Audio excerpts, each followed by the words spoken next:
Welcome to How to Survive the Apocalypse. I'm your host, Ben Carter, and in today's episode we confront one of the most terrifying end-of-the-world scenarios imaginable: a zombie outbreak.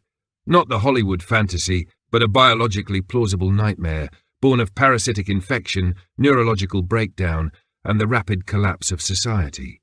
Using real science, we'll examine what it would take to survive a world overrun by the infected, and what it would take to keep your humanity. It begins in a crowded urban hospital. A man is restrained to a gurney, eyes wide, skin pale and slick with sweat. His vitals are erratic, heart racing, temperature spiking, violent spasms rippling through his limbs. He'd arrived 3 hours earlier, delirious, speaking nonsense, biting at his own tongue. Initial thoughts were drug overdose, maybe rabies. But when the ER nurse leaned in to check his airway, he lunged, not with panic, but with a strange, deliberate violence. He bit her, hard, tearing flesh from her forearm. Security rushed in. He attacked them too, unnaturally strong despite the restraints. The nurse began to seize 30 minutes later. By dawn, she was dead. By noon, she wasn't. The infection spread faster than anyone could track. Within 48 hours, a dozen cases appeared in cities across 3 continents: New York, Seoul, London, Rio. Patient zero wasn't patient zero at all. Whatever this was, it had been incubating in the global bloodstream long before the first attack. Airports, subways, refugee camps, nightclubs, anywhere people brushed shoulders, the disease was already there. It didn't behave like a typical virus. There was no coughing, no fevered lethargy. Victims became erratic, hyper-aggressive, and then something else. Autopsies revealed necrotic brain tissue concentrated in the prefrontal cortex, the part responsible for judgment, empathy, and moral restraint. In its place, increased activity in the amygdala and hypothalamus, the brain's primal aggression centers. Motor function remained intact. Pain response vanished. The infected didn't communicate. They didn't plan. They pursued only one thing: living, uninfected human beings. The media called it rage syndrome. Scientists began to whisper darker theories. Prions, mutated protein chains like those responsible for mad cow disease, were a leading suspect. Prions don't behave like viruses. They don't trigger immune responses. They slip past the body's defenses, folding healthy proteins into diseased replicas. And they are terrifyingly resilient. Heat, bleach, radiation, none of it stops them. If this was a prion disease, then it couldn't be cured. It could only be contained. Governments responded with the usual mix of disbelief and overreach. China sealed entire districts with military roadblocks. France initiated martial law. In the US, FEMA activated continuity of government protocols. The CDC released public guidance that boiled down to 2 words: avoid contact. But contact was inevitable. The virus, or whatever it truly was, had a unique incubation profile. In some, it triggered immediate aggression. Others became asymptomatic carriers for days. This variability made contact tracing impossible. A grocery store clerk could be infected and go unnoticed for a week, until she snapped, eyes glazed, charging into a crowd with a scream that wasn't human. Panic followed panic. Phones flooded with unverified footage: a man chewing through a seatbelt mid-flight, a kindergarten teacher dragging herself across a classroom floor with her jaw broken and hanging loose. As cities shut down and supply chains collapsed, another crisis emerged: trust. No one knew who was infected. The symptoms could be sudden.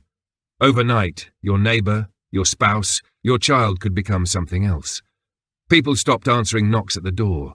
Police barricaded themselves inside their stations. Hospitals became slaughterhouses. The word zombie slipped from tabloids to national briefings. This was not the slow-moving undead of fiction. These were human bodies driven by a parasitic override of their nervous system. Their limbs worked, their senses functioned, and they were fast. Autopsy reports showed adrenal glands swollen to double their normal size, endocrine systems in constant overdrive, muscles torn and regrown, bones cracked and rehardened. Whatever this pathogen was, it didn't kill the body, it reprogrammed it. And worst of all, the infected didn't burn out quickly. They didn't starve. Prion diseases have no natural endpoint. Victims remain dangerous until physically destroyed. Within 10 days of the first hospital attack, the global death toll surpassed 1 million. But death was no longer a useful metric. What mattered now was containment, and containment had already failed. Major cities became death traps. Transit hubs, office buildings, hotels, anywhere people had once gathered in safety became hunting grounds. Governments fell silent, broadcasts stopped, emergency alerts ceased, and in their place, a new sound began to echo through the empty streets. Not sirens, not gunfire, screaming, continuous, inhuman close. In the first 24 hours of full societal rupture, the illusion of order unravelled with terrifying speed. Emergency responders, already stretched thin from weeks of chaotic outbreaks, stopped showing up. Dispatch lines rang unanswered. Ambulances sat abandoned in intersections. Police officers either fled, barricaded their stations, or turned their weapons inward. There was no plan for this. No containment zone, no backup grid, no National Guard columns rolling in like saviours from an old war movie. Just fear, static, and confusion. In New York City, the subways were the first to fall. Underground in the labyrinth of tunnels, commuters had nowhere to run. A single infected person loose in a packed train car triggered stampedes that left dozens trampled. The lights went out minutes later. Security cameras captured the last images. Screaming, blood-slicked doors, flickering emergency strobes, and then black. Rescue teams sent down into the tunnels never came back up. In rural areas, the collapse looked different, but it came just as fast. With no centralized infrastructure to lose, small towns simply went silent. Supply trucks stopped arriving. Gasoline vanished. Grocery shelves were stripped bare. A handful of infected was all it took to ignite panic. In places where everyone knew everyone, the infection moved like wildfire. Familiarity became a curse. People opened doors to neighbours, to cousins, to parishioners, and didn't close them in time. For many, the first instinct was to flee. Highways choked with vehicles. Families packed what they could into trunks and truck beds, fighting for space at gas stations and rest stops. But the roads became death traps. Wrecks blocked exits. Panicked drivers abandoned stalled vehicles, turning the interstates into narrow, cluttered kill zones. As night fell, some walked into the woods with children on their backs, hoping distance would save them. Others turned back, realizing too late that home, no matter how fragile, was safer than the unknown. Power grids failed in cascading blackouts. First the big cities, then the suburbs, then the rural spines of the country. Power stations went unmanned. Fuel ran out. Communication towers blinked off one by one. Cell service collapsed. Without electricity, water stopped flowing. Sewage backed up. Refrigerators warmed. Panic turned to desperation. People filled bathtubs before the pressure died, lit candles, clutched radios that had nothing to broadcast but silence or emergency tones looping on repeat. Within 72 hours, looting broke out, not for luxury goods but for necessities. Pharmacies were stripped of antibiotics and insulin. Grocery stores, once guarded by locked doors and alarms, became war zones. In the absence of law, the strongest, or the most armed, took control. Some formed impromptu militias. Others just took what they could and vanished. The sound of gunfire became common in residential neighbourhoods. Stray dogs, abandoned and starving, began to gather in packs. Fires burned unchecked, spreading block by block as emergency services evaporated. Medical facilities were the epicentre of the nightmare. Hospitals overflowed and then simply shut their doors. Doctors who stayed found themselves surrounded, sometimes literally. In Los Angeles, drone footage revealed rows of infected milling around a children's hospital, pounding at glass doors with bloody fists, waiting. Helicopter evacuations proved ineffective. The infected responded aggressively to noise and vibration. In some cases, they chased the sound for miles, faster than expected, with unnatural endurance. In these early days, the horror wasn't just the infected, it was the unpredictability. One person might turn in minutes. Another might carry the disease for a week with no signs. Families made impossible decisions. Tie down loved ones, abandon them at the first cough, keep the baby who bit her brother, or leave her behind. Without information, people grew feral. Rumours spread faster than facts. That garlic protected you, that bleach cured infection, that dogs could sense the infected before they turned. Most of it was nonsense. But in a vacuum, belief becomes survival currency. Those with military training, medical knowledge, or even just outdoor survival skills became natural leaders. Some neighbourhoods formed enclaves, boarding up windows, rationing supplies, posting armed watches on rooftops. Others dissolved into chaos, every man for himself. The first week was not a war, it was a mass forgetting of civilization. Banks meant nothing. Laws had no teeth. Phones were paperweights. The world had rebooted, and no one had time to read the instructions. Survival required immediacy. In a world overtaken by an infectious threat capable of destroying cities in hours, there was no time for hesitation or error. The first instinct, panic, had to be suppressed. Rational thinking, calm prioritization, and decisive action became the only traits that separated the living from the soon-to-be dead. The essentials were brutal in their simplicity: water, food, shelter, and a defensible position. Everything else was a luxury. Water came first. Municipal systems failed early. Pumps offline, filtration halted, reservoirs contaminated or inaccessible. Those lucky enough to think ahead filled bathtubs, rain barrels, or even garbage cans lined with plastic. A person needs about 1 gallon of water per day for drinking, cooking, minimal sanitation. But in survival, every drop counts. Without purification tablets or access to clean sources, even a small stream could become a vector for secondary disease: dysentery, cholera, parasitic infections. Boiling became the standard, but that required heat, and heat required fuel. Food was the next crisis. Refrigeration vanished when the grid fell. Within 3 days, perishable food spoiled. The smart ones turned to dry goods: canned meats, peanut butter, rice, beans, oats. Calorie-dense, non-perishable, compact. The average pantry, fully stocked, might last a family of 4 for a week. After that, starvation set in. Urban environments posed a greater challenge. Concrete jungles don't grow crops. Rooftop gardens, once a novelty for the eco-conscious, became lifelines. Those in suburban or rural areas had more options: backyard gardens, scavenging from farms, even hunting. But each act of foraging or movement increased exposure to the infected. Shelter wasn't just about a roof, it had to be defensible. Homes with multiple entry points were liabilities. Ground floor apartments? Death traps. Ideal shelters had elevation, choke points, limited access, abandoned fire stations, schools with reinforced doors, churches with tall bell towers. Elevation gave sightlines, barricades slowed attackers, infected or otherwise. Some turned homes into fortresses, blocking stairwells, removing interior doors to burn for warmth, using overturned furniture and mattresses to insulate windows. Every creak in the floorboards was a risk. Sound attracted them. Noise discipline became law. Talking in whispers. Duct tape over boots. Curtains to block light at night. Radios played at barely audible levels through headphones, if at all. A baby crying could end a stronghold. Weapons were essential, but with caveats. Firearms offered range and lethality, but they were loud. Each gunshot was a beacon. Suppressors were rare and hard to fabricate. Ammunition ran dry fast. The truly prepared used bows, crossbows, machetes, reinforced crowbars, tools that didn't need reloading. The goal wasn't to fight large groups of infected. No one survived that. The goal was to stay invisible, eliminate threats quietly, and move only when necessary. Lighting was a luxury. Flashlights, headlamps, lanterns, precious if they didn't burn batteries too fast. Solar-powered gear became gold. Those who had portable panels or hand-cranked generators could recharge radios, lights, maybe even a phone with local maps. But anything requiring sustained power was a burden.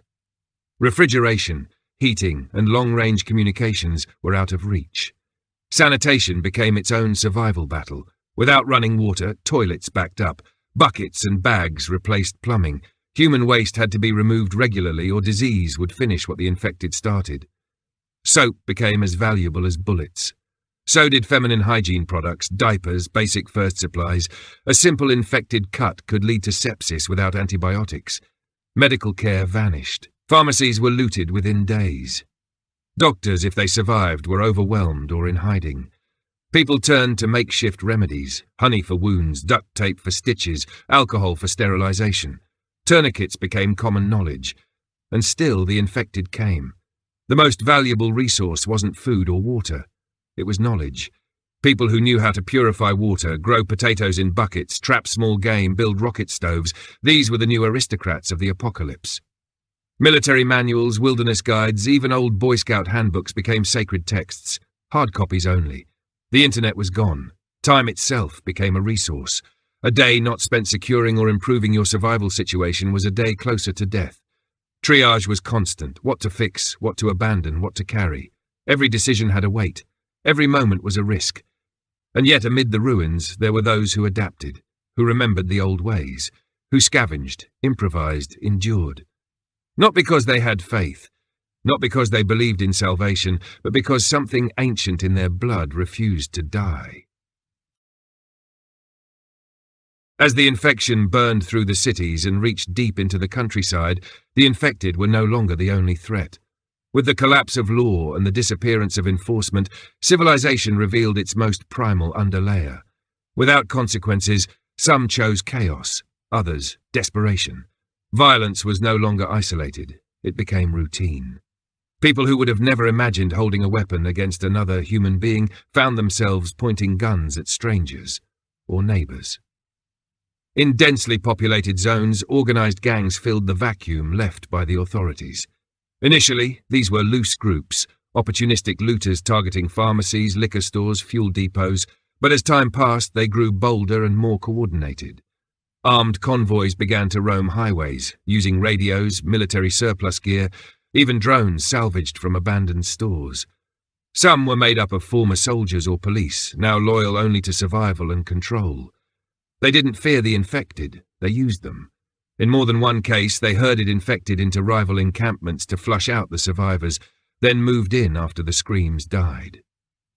In urban wastelands, some survivors tried to maintain order, but it came at a cost.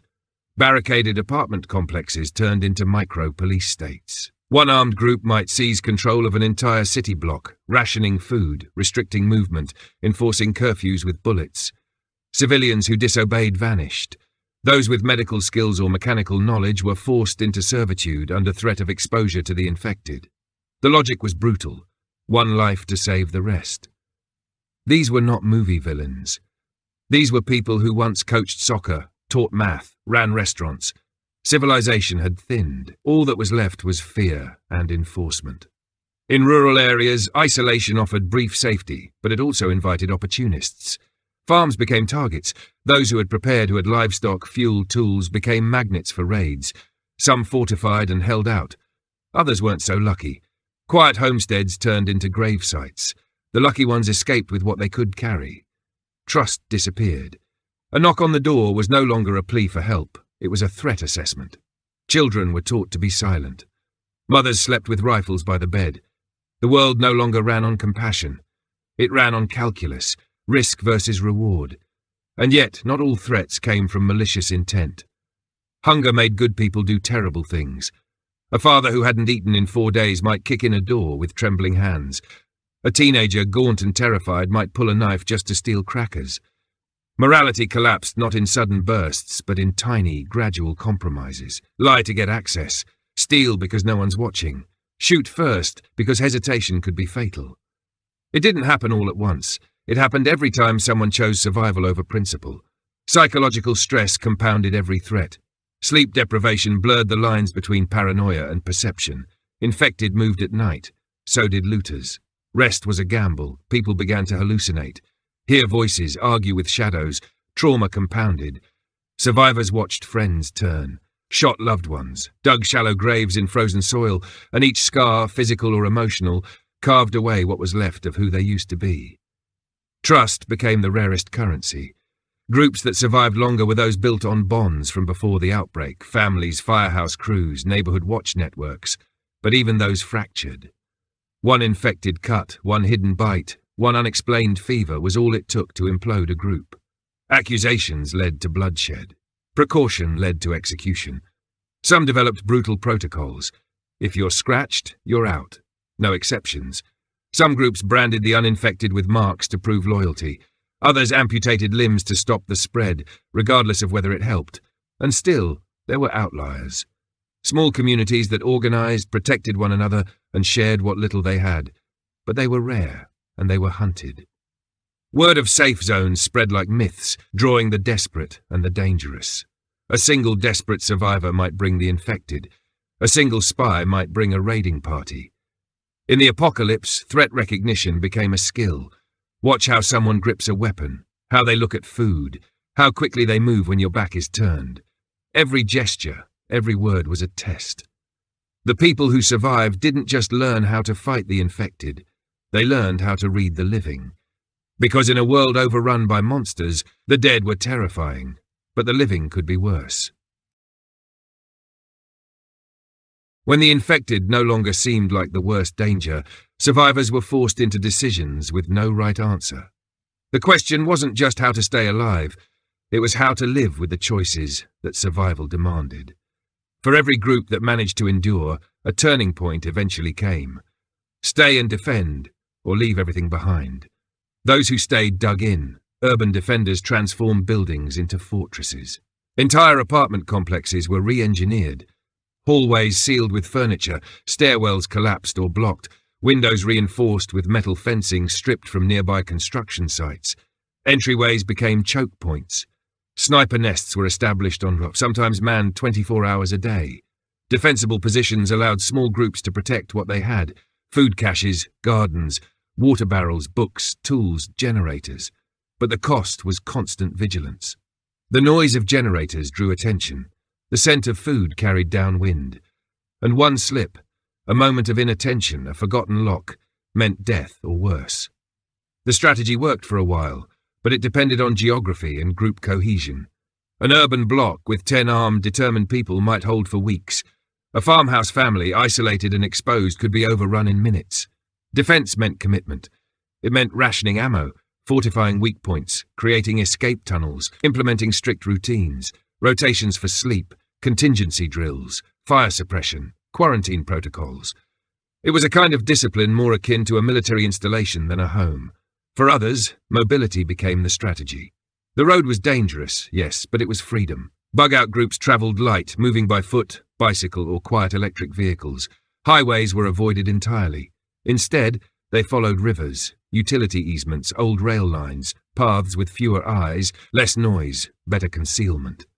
They rarely lit fires. They cooked underground, if at all. They slept in shifts and moved at dawn. They didn't set up camp in the same place twice, and they avoided other people unless absolutely necessary. These nomads learned quickly what to bring: water filters, solar chargers, compact food, antibiotics, trauma kits, multi-tools. Weapons were secondary to stealth. The best defense was not being seen. Some carried camouflage nets and thermal blankets to reduce infrared signatures. They learned to detect tripwires, makeshift traps, to spot the signs of ambush, disturbed leaves, broken twigs, unnatural silence. Both strategies carried trade-offs. Defenders had resources, security and infrastructure, but they became static targets. Raiders could observe, plan, surround. Infection could break out from within. Nomads had freedom, flexibility and surprise, but they were constantly exposed. One wrong step, one broken ankle, one wrong encounter, and the group was lost. Children rarely survived on the road. The old were left behind. Loyalty in that life had limits. Rural versus urban survival posed another fork. Cities had more supplies, but also more infected. The further one got from a major population centre, the fewer encounters occurred. But so did the resources. A country home might be secure, but how do you get insulin? Ammunition. Fuel. Fuel especially became the defining factor for many. Gasoline degraded. Diesel became the new gold. Those who had stockpiled or had the knowledge to refine small quantities suddenly held immense power. Alliances were a double-edged sword. Larger groups could pool resources, defend wider perimeters, rotate watches and specialize skills. But they also increased friction, risk of exposure, and the consequences of betrayal. Some groups established codes of conduct, elected leaders, instituted punishments. Others devolved into cults governed by fear or superstition. One survivor's refuge could be another's prison. Survivors learned to test people with subtle questions. How many people have you killed? When was your last hot meal? Do you know first aid? The answers didn't matter as much as the way they were given. Calm, evasive, aggressive, afraid. Everyone knew the rules were gone. What mattered now was whether someone had drawn new ones for themselves, and what those rules allowed. No decision was clean. Every strategy had blood on it. Stay and risk siege, flee and risk ambush, trust and risk betrayal, survive and risk becoming something unrecognizable. The infected were monsters of biology, but the truly dangerous transformations were happening inside the minds of the survivors, because survival didn't just ask people to make hard choices. It demanded they live with them. The true war was not fought with bullets or barricades, it was waged in the mind. As days turned to weeks and then to months, the psychological toll of survival began to eclipse the physical threats.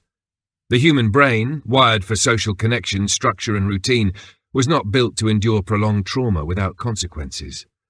What broke wasn't just society, it was identity. Sleep deprivation chipped away at cognition. The constant fear, the gnawing anxiety, the adrenaline spikes from each near encounter left survivors in a haze. Dreams, when they came, were violent and fragmented. Faces of the dead returned each night. The sound of their screams never faded. Even in safe zones, if such things existed, the silence was not peace. It was a trap, always waiting to be broken. Isolation hit harder than hunger. Survivors who travelled alone or who lost their groups began to unravel within days. Talking to themselves became routine. Some built shrines to those they had lost, repeating the names of the dead each morning like a ritual. Others created elaborate systems of rules, routines, superstitions, anything to bring order to the chaos. Without human contact, even the smallest decisions felt insurmountable. When to move, what road to take, whether the sound in the distance was wind or something worse. Without another voice to confirm or contradict, paranoia flourished. Guilt was another predator. Survivors rarely made it without making sacrifices, some brutal, some slow and cumulative, abandoning the sick, leaving behind the injured, taking food from a weaker group, killing in self-defense or in preemptive fear. The mind kept score even when logic screamed that the choices were necessary. Some survivors clung to morality with white-knuckled resolve, trying to maintain lines they swore they'd never cross.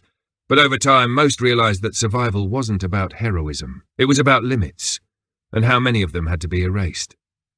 Children were especially vulnerable. Those who survived often aged unnaturally fast. They stopped playing, stopped asking questions, stopped crying. They learned how to reload weapons before they could read. They understood what it meant to burn a body. They didn't know the sound of school bells or bedtime stories, but they could recognize the distant growl of a generator or the rhythmic shuffling of an infected's gait. For them, the apocalypse wasn't an interruption. It was their entire reality. Some communities tried to preserve sanity through structure, makeshift schools, shared meals, song circles, even therapy groups. They rationed not just food, but joy. 5 minutes of music per day, a bedtime story for the children, a calendar scratched into stone to mark time. But joy was fragile. One bad night, one breach, one scream in the dark, and everything built to maintain normalcy collapsed into ash and blood. Religious belief took new forms. Some found comfort in old faiths, seeing the outbreak as judgment, tribulation, or divine punishment. Others created new mythologies. The infected were seen as possessed, or as a new species born to cleanse the world. Cults rose in the ruins, some pacifist, others violently fanatical. In one known case, a group worshipped a still-moving infected body they kept chained in a church basement, believing it to be a messenger of the next world. They fed it living sacrifices. These weren't isolated incidents.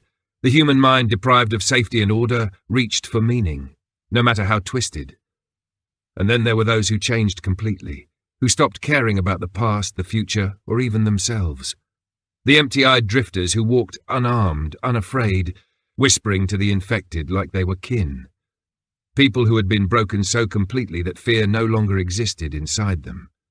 Some were dangerous, others simply faded. Yet amid the collapse of psyche and spirit, there were also signs of resilience. People who kept journals, who documented not just the horrors but the moments of grace, sharing a can of peaches, watching a sunrise through a shattered window, hearing laughter for the first time in weeks. It wasn't hope, exactly, it was defiance, a refusal to let the world dictate who they became. In the end, survival was not just a matter of staying alive. It was about remembering who you were before, and deciding who you'd be after. If there was an after. For some, it meant becoming harder, colder, more efficient. For others, it meant fighting to protect the last ember of their humanity, no matter the cost. Because once the mind goes, the body follows. And in a world full of monsters, the last thing you can afford to lose is yourself. By the 30th day, the world no longer resembled anything close to civilization. Cities were skeletal, roads cracked and overgrown. The hum of technology, once constant, had faded into myth. In its place came new rhythms, quiet steps over broken glass, the creak of rope-drawn pulleys, the distant echo of scavengers calling out in coded whistles. The world had reset to something older, harsher, more intimate with death. Survivors no longer searched for rescue. They built what they could with what they had. Some found refuge in overlooked places, abandoned ranger stations, mountaintop fire towers, small islands reachable only by canoe. These outposts became enclaves, hubs of quiet industry and whispered alliances. Gardens were planted with scavenged seed packets. Rain was harvested in gutters and filtered through charcoal. Chickens were bartered like gold. Commerce re-emerged, but not with money. Ammunition became currency. Antibiotics were priceless. Painkillers, insulin, clean syringes, items once discarded now defined wealth. Barter systems formed naturally, with their own rules and risks. A handful of canned goods might buy protection for a night. A bottle of alcohol might secure a favour or fuel a betrayal. Trust was still fragile, but necessity forced interaction. No one could survive alone forever. Not anymore. Information became a new form of capital. Those with working radios were envied.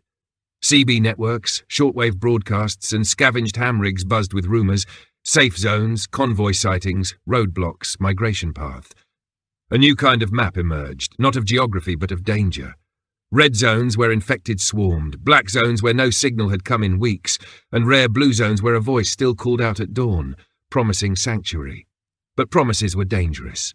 Many who followed them never returned. So-called safe zones sometimes turned out to be traps, warlords consolidating power, cults masquerading as salvation, or just desperate groups too full to feed more mouths. Others were real, but temporary. One secure warehouse might hold for a month, maybe two, until resources ran out or the infected found a way in. No place stayed safe forever. The only real safety was movement and adaptation. Survivor groups took on distinct shapes. Some operated like military units, with rigid command structures, protocols, and punishment. Others resembled extended families, governed by consensus and shared labour. A few became roving bands, nomadic tribes tracing seasonal migration routes, avoiding harsh winters, tracking animal movements, and trading with static enclaves along the way. Their children were raised on silence, survival drills, and stories told by firelight of a world they'd never see. Technology hadn't vanished. It had been reduced. Flashlights powered by hand cranks, bicycles with carts for scavenging, wind-up radios, solar stills built from glass and sheet metal. Knowledge was hoarded. Old engineering manuals, medical texts, field guides. If you had a book that could help someone survive, you had value. Electricity in rare cases was restored in fragments, a small turbine on a river, a solar panel array. Enough to run UV purifiers, a battery pack, maybe a low-watt transmitter. It wasn't progress. It was survival. Language evolved. Z became shorthand for the infected. Red eyes described those in the final stage before turning. Blue rot was the name for the secondary infections that plagued survivors with untreated wounds. Terms like bitten were avoided. They caused panic. Euphemisms were used instead. Marked, clock ticking, or simply he's got the weight. Rituals emerged too. Not religious, but practical. A moment of silence before leaving a camp. A token left at the site of a death. A burnt offering of gear to prevent tracking. These small acts helped bind survivors into communities, gave structure to a world that had lost all its scaffolding. Even governance began to return in primitive forms. In one survivor town, known only as the Crossing, decisions were made by council, each adult casting one vote, each offence judged by a tribunal.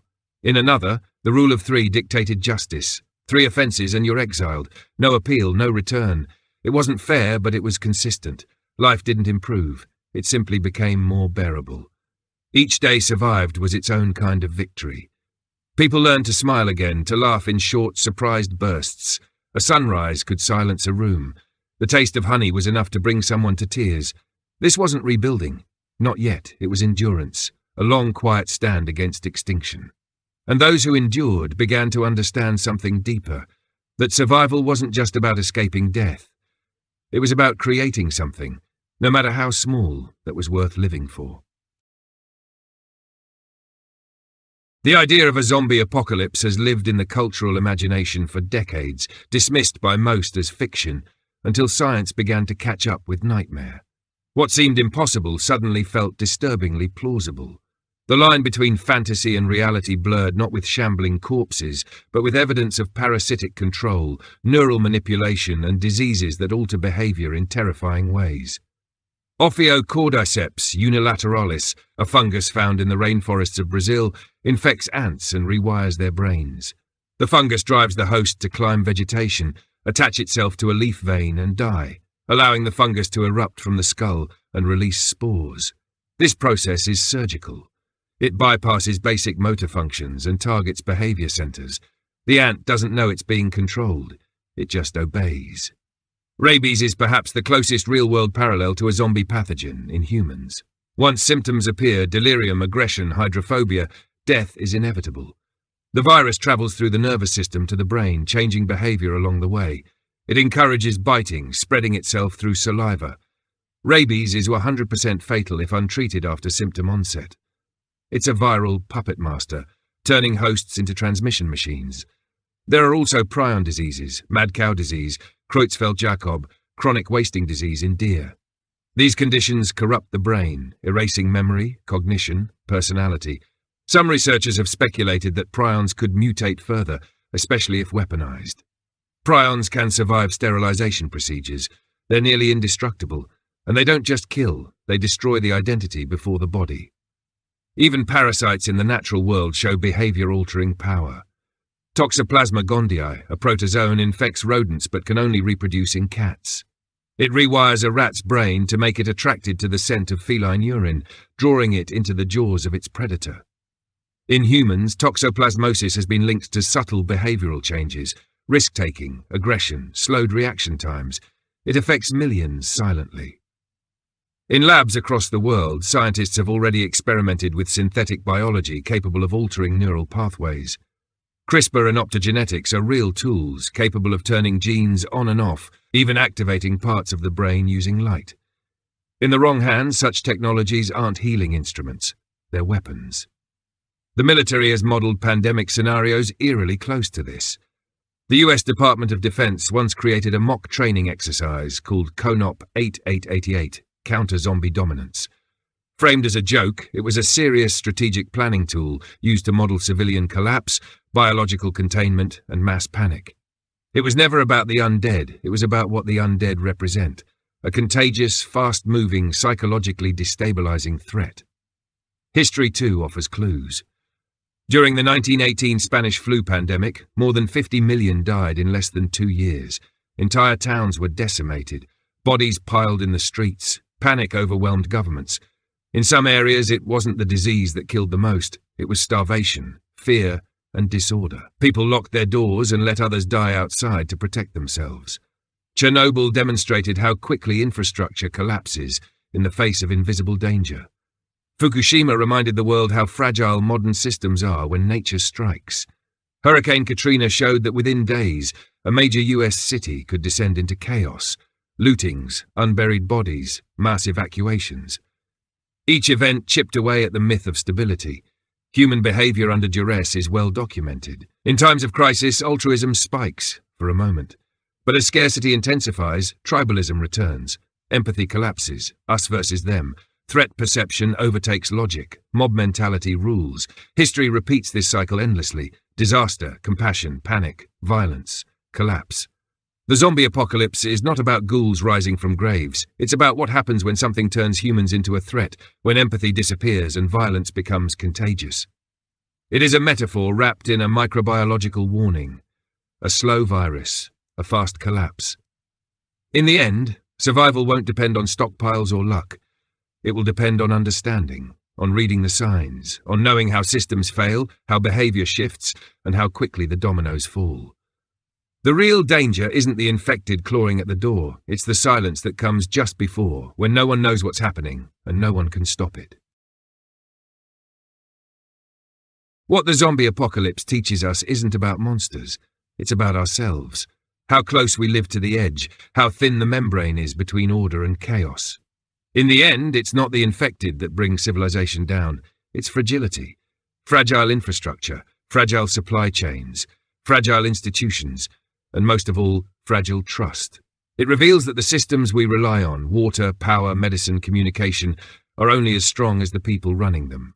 One disruption, one uncontained pathogen, one breakdown of communication, and the weight of the world tilts.